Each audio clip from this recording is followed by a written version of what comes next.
حضرت علی چونکہ بڑے دھانا تھے، مصلے پہ بڑھ رہے ہیں، جماعت کری کرنی، اللہ اکبر کہہ رہے ہیں، بندوں کا خیال تھا نماز لیٹ کرانی ہے، نے فٹافٹ حضرت علی سے کہا کہ حضور ذرا وہ جانور تو بتائیے گا کتنے ہیں جو انڈے دیتے ہیں، اور ذرا وہ بھی بتائیے گا جو بچے دیتے ہیں۔ یہ ذرا آپ کتنے کو بندہ جانور گنے، آہستہ آہستہ بندہ شمار کرے، ہو بکری جو ہے وہ بچہ دیتی ہے، مرغی انڈا دیتی ہے، اور گائیں جو ہے وہ بچہ دیتی ہے، اور بطخ جو ہے وہ انڈا دیتی ہے، بندہ تو یہ گننے لگ جائے۔ تو حضرت علی شیر خدا یہاں ہاتھ ہیں، فرمانے لگے گھر جا کے گن لینا، موٹی سی بات بتاتا ہوں، جن جانوروں کے کان باہر ہوتے ہیں وہ بچے دیتے ہیں، جن کے اندر ہوتے ہیں وہ انڈے دیتے ہیں۔ اللہ اکبر، نماز کی نیت باندھ لی، تم گننا گھر جا کے۔ موٹی سی بات بتا دیتا ہوں، وہ صاحب کہتے ہیں میں حضرت علی رضی اللہ تعالیٰ عنہ کو جانے آیا تھا، میں خود بڑا الجھ گیا۔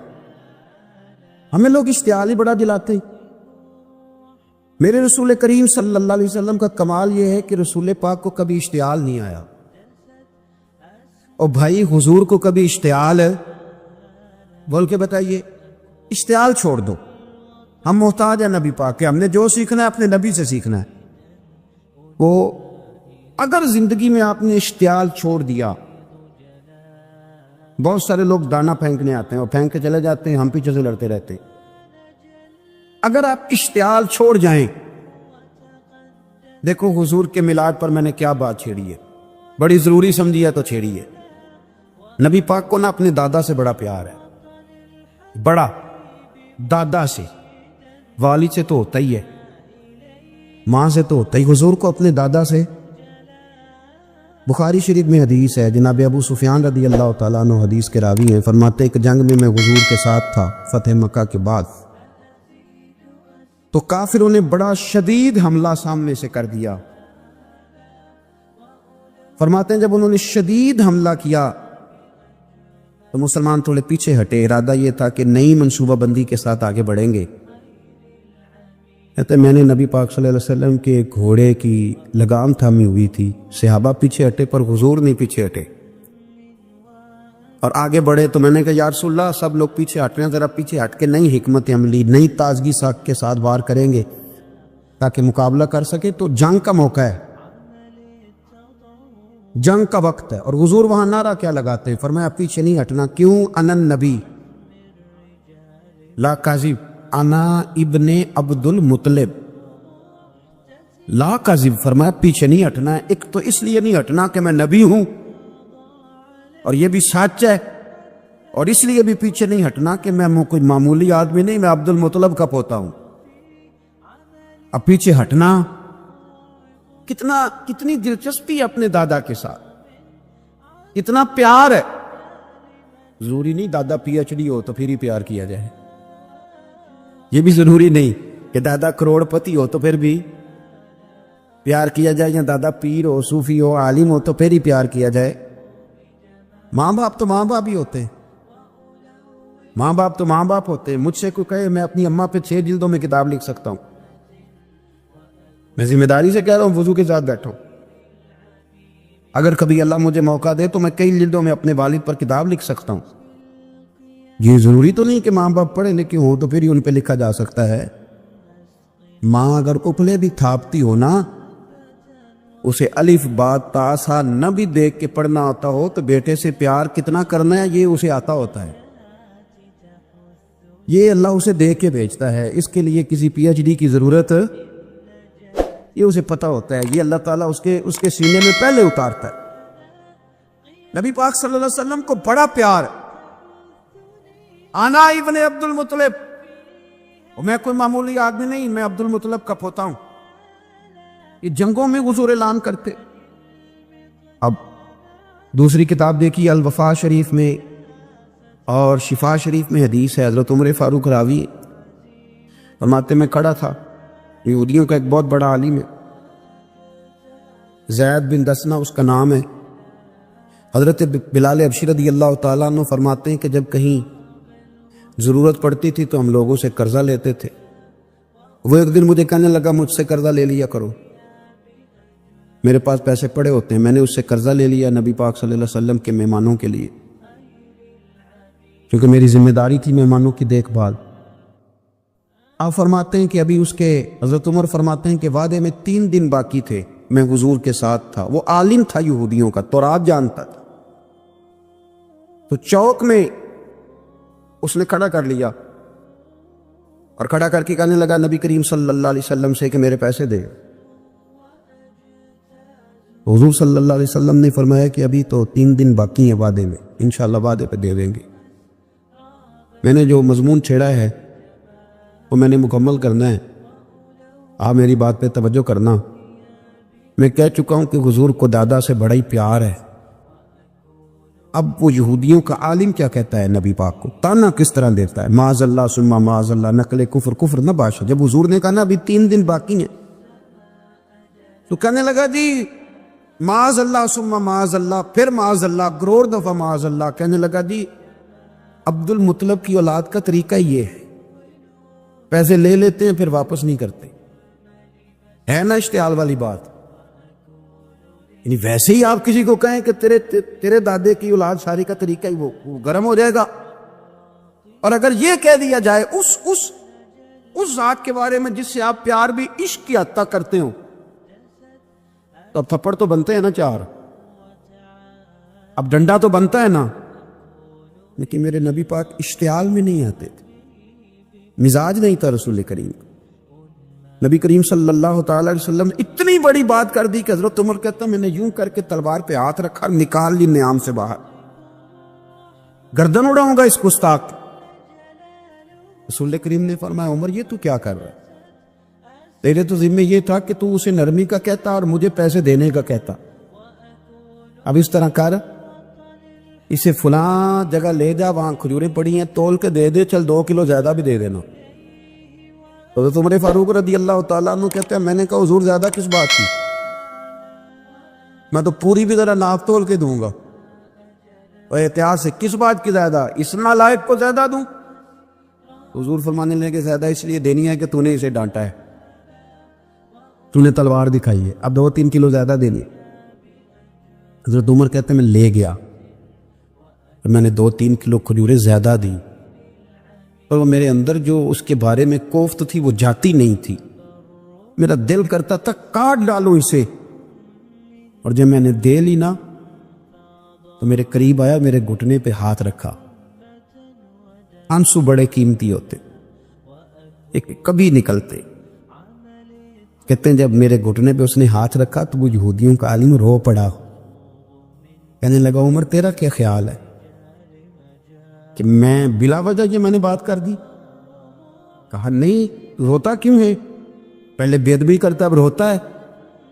تو کہنے لگا عمر میں کوئی معمولی آدمی نہیں، میں پڑھا لکھا بندہ ہوں، معمولی ہوتا تو جلدی مان جاتا، میں تورات کا، انجیل کا، زبور کا عالم ہوں، میں نے آخری نبی کی ساری صفتیں اپنی کتابوں میں پڑھی ہیں، میں نے ساری باتیں چھپ چھپ کے نبی پاک میں دیکھ لی تھی، ایک بات میں نے حضور کی آزمانی تھی ابھی، وہ یہ تھا کہ نبی پاک کے سامنے جتنی بھی جہالت کرو گے نا، اللہ کے رسول کا حلم اس پر غالب آ جائے گا، حضور کا صبر اس پر غالب آئے گا۔